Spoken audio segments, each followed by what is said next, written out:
মাত্র 550 টাকা দিয়ে ডিনার সেট কিনছি, পিছনে দেখতেছেন না?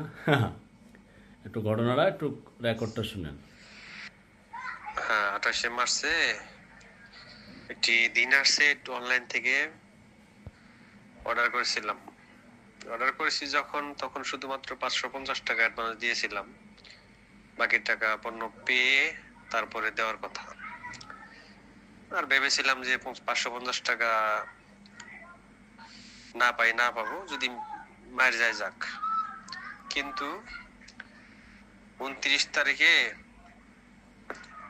আমাকে কল দেয় ডেলিভারি ম্যান যে আপনার পণ্যটি আসছে, আপনি রিসিভ করেন। কিন্তু আসলে পণ্যটি আসছেনি। আমি বলছি যে আপনি 2 ঘন্টা পরে আমার নক দিবেন, 2 ঘন্টা পরে আমি যাব। ঠিক আছে।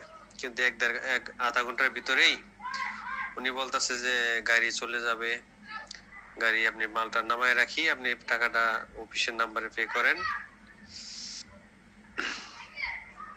পরে আপনি 2 ঘন্টা 3 ঘন্টা পরে নিতে পারবেন। এই জায়গায় ভুলটা আমি করছি।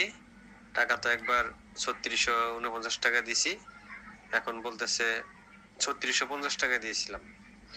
এই 1 টাকা বেশি, 1 টাকা বেশি দেওয়ার কারণে বলতেছে যে আরো আপনি 1 টাকা বেশি দেওয়ার কারণে আপনার ওটিপি যাবে না, ওটিপি না গেলে তো আপনি পণ্যটা ও বুঝবে কেমনে, নামায় রাখবে কেমনে।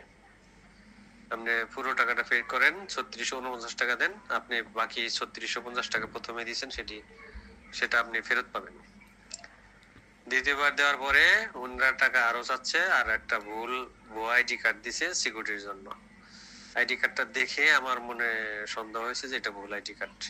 আর কত এইভাবে আর কত ঠকবেন? ঠকে তো যাচ্ছেন, বারবার বলছি অগ্রিম টাকা দিবেন না। আপনি খেয়াল করে দেখেন, আমার মতো একজন ক্ষুদ্র নাগরিক, ধরেন আমিও তো অনলাইনে সেবা দিচ্ছি না, মধু দিচ্ছি, জিরা দিচ্ছি, এলাচ দিচ্ছি, তো এইসব প্রোডাক্টগুলো আমি দিচ্ছি না। তো আমি কি সারা বাংলাদেশ থেকে 1 টাকা অগ্রিম নেই না।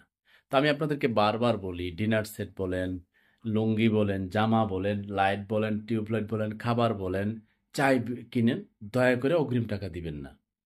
100 টাকা, 200 টাকা, 500 টাকা এইভাবে দিতে দিতে সারা বাংলাদেশ থেকে কালেক্ট করলে প্রচুর টাকা কালেক্ট হয়। এখন ওই ভাই আমাকে মেসেজ পাঠাইছে, বলছে ভাই আমি তো বিচার আচার থানা টানা ধরতেছি। কই বিচার পাইবেন? আপনি গিয়ে দেখবেন এই পেজের কোনো মা বাপই পাইবেন না। হ্যাঁ, ওটা কোনো কাগজ ডকুমেন্ট আইনের প্রশাসন লোক খুঁজে পাবে না। একটাই রাস্তা বাঁচার, অগ্রিম টাকা দিবেন না। আর যারা অনলাইনে ব্যবসা করছেন, আমরাও চেষ্টা করতেছি আপনাদের এই বাজারকে সমৃদ্ধ করার জন্য, প্রতিষ্ঠিত করার জন্য। কাস্টমাররা আর একটু সচেতন হবেন। যারা আমরা পণ্য পাঠাই, আমি নিজে তো পাঠাই, অগ্রিম টাকা তো নেই না, নিজেরা একটু সচেতন হয়ে কিনবেন। আর ব্যবসায়ীদেরকে বলবো অগ্রিম টাকা লেনদেন থেকে নিজেরা বন্ধ করুন, আর কাস্টমাররা অগ্রিম টাকা দিয়ে পণ্য কিনবেন না।